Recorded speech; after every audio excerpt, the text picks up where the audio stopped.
Baik, terima kasih Bang Karni. Bismillahirrahmanirrahim. Untuk mengawali diskusi kita hari ini, saya tegaskan bahwa kasus ijazah palsu itu bukan domain privat Pak Roy Suryo dan kawan-kawan, tapi ini adalah persoalan publik, persoalan kebangsaan dan kenegarawanan, sehingga siapapun boleh bertindak untuk dan atas nama persoalan ini, mendiskusikannya dalam rangka untuk mencari kebenaran. Akan tetapi dalam kasus ini tidak ada satu orang pun punya wewenang bertindak untuk dan atas nama siapapun untuk menarasikan perdamaian jika pada akhirnya kedamaian tadi hanya untuk menutupi kebohongan, kedustaan, ketidakjujuran, apalagi ingin mengubur sejarah kelam soal ijazah palsu ini menjadi legasi sejarah yang memilukan bagi generasi selanjutnya. Kalau itu soal utang piutang, udahlah cincai nggak apa-apa, udah utang lu saya lunasi, dah kita anggap gak ada udang, selesai, gak ada masalah. Tapi ini bukan soal ansih perkara private antara dua orang. Nah ini perkara kenegarawanan karena ijazah itu bukanlah milik orang biasa, tetapi seorang yang menjabat presiden 2 periode, bahkan menjadi kepala daerah 2 daerah, dan karena jabatan itulah kebijakan-kebijakan itu masih kita rasakan sampai hari ini. Misalnya, pilu sekali Bang Karni saya mendengar kabar ada otoritas negara dalam negara mewujud dalam satu bandara tanpa ada negara yang mengontrolnya. Dan itu tidak mungkin terjadi di era Prabowo Subianto hari ini. Ini bagian dari legasi kebijakan dari seseorang yang mustahil menjadi presiden kalau dia tidak punya ijazah. Dan saya juga ingin menghimbau kepada segenap pihak untuk bisa meluaskan perspektif pandangan soal advokasi, tidak ansih soal litigasi. Kami mendapat mandat dari Pak Roy Suryo dan kawan-kawan itu baik bertindak di dalam pengadilan maupun di luar pengadilan. Makanya di kami itu ada 2 divisi Bang Karni. Divisi litigasi itu koordinatornya Bang Petrus Celestinos. Kebetulan saya yang diamanahi sebagai koordinator non litigasi. Sehingga soal damai itu sebenarnya bukan baru pertama kali disuarakan oleh saudara Faisal Assegaf. Bahkan sejak sebelum laporan pun saudara Joko Widodo berusaha mengintimidasi anak dari bangsa ini, bagian dari warga negara, untuk mencari kebenaran tentang pertanyaan-pertanyaan yang selama ini menjadi soalan publik, yang itu sudah memangsa 2 anak bangsa, Bambang Tri dan Gus Dur. Tapi itu tidak dibungkam. Misalnya somasi sudah dilayangkan kuasa hukum Joko Widodo untuk diam. Tapi apakah kemudian dengan somasi itu Pak Roy Suryo diam, tidak melanjutkan penelitian, masalah ijazah palsu itu menjadi selesai? Oh tidak. Dan ternyata ancaman itu dilanjutkan dan seolah-olah kebenaran itu akan bungkam manakala meminjam otoritas kepolisian menjadi laporan polisi, jadilah penyelidikan, naik menjadi penyidikan, dan di ujung ada orang-orang yang punya deposit akal sangat kecil menganggap ketika status tersangka itu bisa menekan orang sehingga bisa mendamaikan al-haq dengan al-batil. Gak bisa. Karena hari ini soalan yang hari ini kita diskusikan itu ingin dijawab dan diketahui oleh masyarakat tentang kebenarannya seperti apa. Bukan cincainya, bukan damainya, bukan 86-nya, bukan. Lalu apa kewenangan kita mendamaikan persoalan yang sebenarnya bukan tupoksi kita? Lalu kita, istilah orang Jawa itu, wong legan golek momongan. Nggak tahu sangkut pautnya, nggak ada kepentingannya, tiba-tiba menjadi pihak yang seolah-olah akan melerai. Dan mohon maaf Bang Karni, hari ini persoalan ijazah palsu itu belum selesai. Jadi jangan mengekstensifikasi masalah diperluas ke Pak SBY, Bu Mega, kemana-mana. Enggak gitu, enggak. Kami juga nggak pernah mendiskursuskan persoalan ini sampai ke sana, enggak. Dan benar Pak SBY kalau ditanya soal itu, EGB, emang gue pikirin apa urusannya sama gue? Demokrat juga nggak ada urusannya, selama ini Demokrat juga sudah membantah begitu.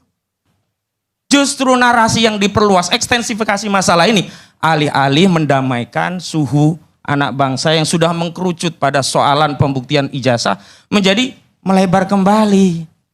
Soal ada masalah-masalah implisit dalam persoalan ijazah palsu, padahal persoalannya hanya eksplisit soal ijazah palsu. Lalu saya ingin tegaskan lagi, kalau kita memang meyakini Indonesia adalah negara hukum, yang memang mau tidak mau hukum itulah yang akan menjadi penengah atas perselisihan anak bangsa. Dan mohon maaf, hari ini bukan kemudian dengan mediasi itu Pak Roy di dalam sebuah kamar private, ya gelap, lalu ada senter, Saudara Joko Widodo membawa ijazahnya, senter itu dinyalakan, Pak Roy kemudian suruh melihat, Mas Roy ini ya asli ya, sudah selesai begitu. Lalu bagaimana dengan pembersamaan? Ya, oke teman-teman, kembali lagi bersama saya di channel ini. Teman-teman, di mana tadi kita telah menonton dan telah melihat cuplikan video yang begitu menarik tentang permasalahan kasus ijazah palsu Joko Widodo. Teman-teman, di sini mari kita lihat apa yang menjadi tanggapan dari para netizen tentang cuplikan video tersebut. Ya, teman-teman, di sini disampaikan Pak Khozainuddin luar biasa cerdas, berani, dan jujur demi bangsa dan negara Indonesia dan masa depan. Nah, selanjutnya teman-teman, di sini mantap Pak Ahmad, kejadian terus advokat yang jujur dan benar untuk rakyat dan NKRI agar Indonesia akan datang menjadi Indonesia yang jujur dan adil. Itu ijazah diperlihatkan saja kan, ijazah itu kebanggaan bukan aurat. Tampilkan aja, kalau asli gitu aja, jangan repot banget. Jadi Jokowi memberi contoh buruk buat generasi muda Indonesia.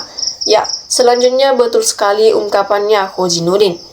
Jadi terus saya serukan supaya rakyat bangkit melawan kefasikan, kedoliman, dan kepiraunan, dan kekomunisan, apalagi keserakahan.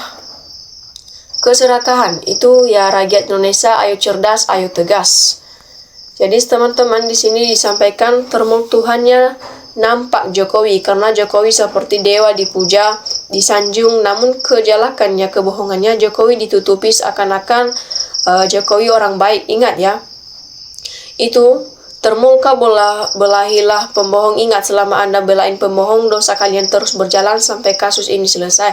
Kalau nggak selesai, entah sampai kapan kebohongan ini selesai, tetapi tutupi ajalah kebohongan, dipastikan rakyat percaya ijazah Jokowi palsu dan palsu. Nah, selanjutnya teman-teman, di sini disampaikan semangat terus Pak Khozainuddin, kita masyarakat ikut berdoa untuk menegakkan kebenaran, dan kami bangga memiliki orang yang sangat cerdas demi kebenaran. Semoga menemukan jalannya menuju ke rutan bagi para termul dan para penjilat. Ya, Mas Suryo semangat, harus diusut tuntas kebohongan Jokowi. Dia itu penipu ulung, jadi harus diusut sampai ketahuan kalau Jokowi itu penipu, karena sudah banyak bukti yang sudah ada. Jadi semangat tim Roy Suryo CS membuka kebenaran dan kejujuran. Mantap Bang Ahmad Khozainuddin. Nah, Bambang Tri dan Sui Nur sudah jadi korban Jokowi sampai sekarang ijazah palsu tidak pernah ditunjukkan. Semoga para pengusut dan melacak ijazah Jokowi ke Kosen Roy CS Bang Rismon selalu pada sehat, terutama dari Titif selamat berjuang. Rakyat menunggu hasilnya, berharap Jokowi dikandangin di rumah besi. Nah, demi kejujuran, lanjutkan kerja terus kebohongan berjamaah. Mau sampai kiamat pun gak bakal Jokodok tunjukkan ijazahnya, sebab ijazahnya 6 memang gak ada alias palsu. Termul cuci tangan, mencari mangsa, menuduh partai lain agar tambah gaduh, sengaja dibikin ribut oleh termul, tidak mau cepat selesai karena semakin lama bayarannya tambah besar. Apalagi itu penasihat Polri sudah kolingkong, gimana negeri ini bisa maju, kali orang bodoh dipelihara dibiayai oleh Mulyono. Nah, selanjutnya teman-teman, Bang Khozainuddin memang cerdas dan tegas, jujur tanpa kompromi dengan kebohongan, sehat terus. Jadi maju terus Roy Suryo dan kawan-kawan, jangan sampai kebenaran kalah damai, kebohongan rakyat mendukung kalian. Nah, dengan manusia dungu, ijazah belum ditunjukkan sudah menghukum orang putra bangsa.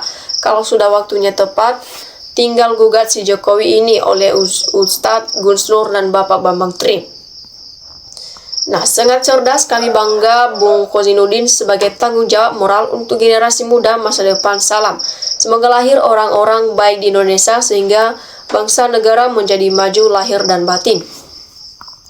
Nah, lindungi ya Allah orang-orang yang berjuang dalam kebenaran. Ya, betul tidak ada damai karena kedustaan. Nah, selanjutnya teman-teman, di sini disampaikan hati-hati si Andi Aswan sama si Gogon alias si Gonggong sama si Semar yang suka nyerang pribadi, bisa masuk penjara loh. Jadi benar banyak Khozainuddin anak bangsa yang cerdas, para penegak hukum dan penegak kebenaran.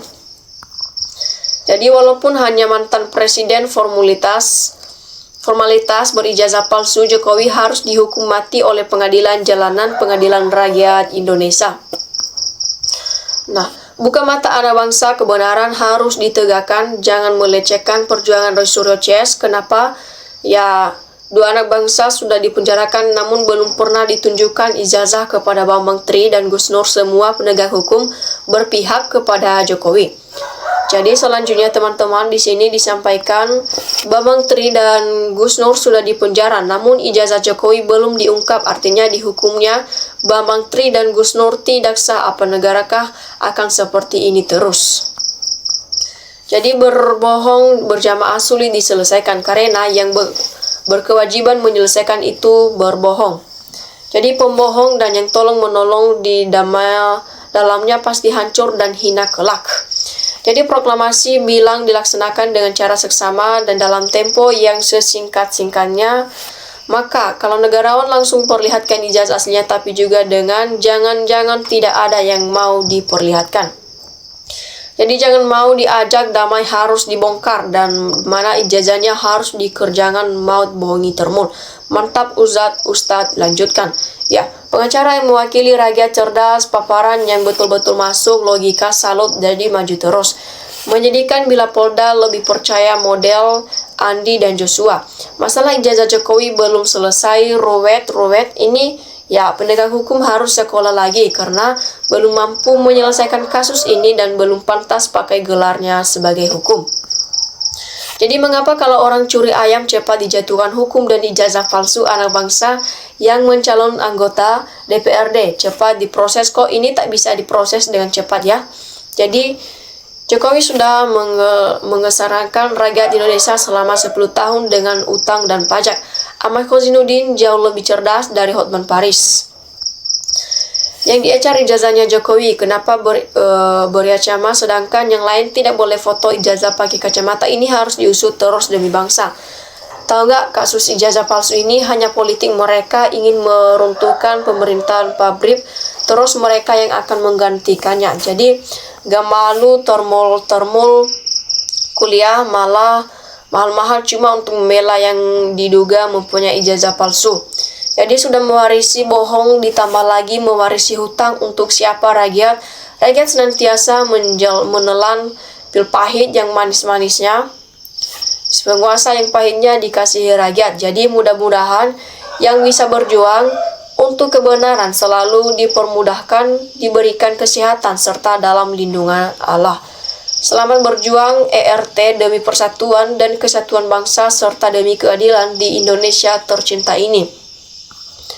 Selanjutnya teman-teman disampaikan di sini, ya Jokowi jangan dikasih bejengan telinganya, sudah tuli, yang ada hanya haus harta, haus jabatan dan haus dunia. Jadi lawan terus kebohongan itu teman-teman sampai sakaratul maut dia tiba. Pak Ahmad Kozinudin, ya memang betul apa yang dipaparkan ini betul-betul mendidik anak bangsa. Dan pengacara yang takut dengan doa yaitu Bang Ahmad Kozinudin, bravo. Oke teman-teman, demikian saja cuplikan video kali ini. Terima kasih telah menontonnya.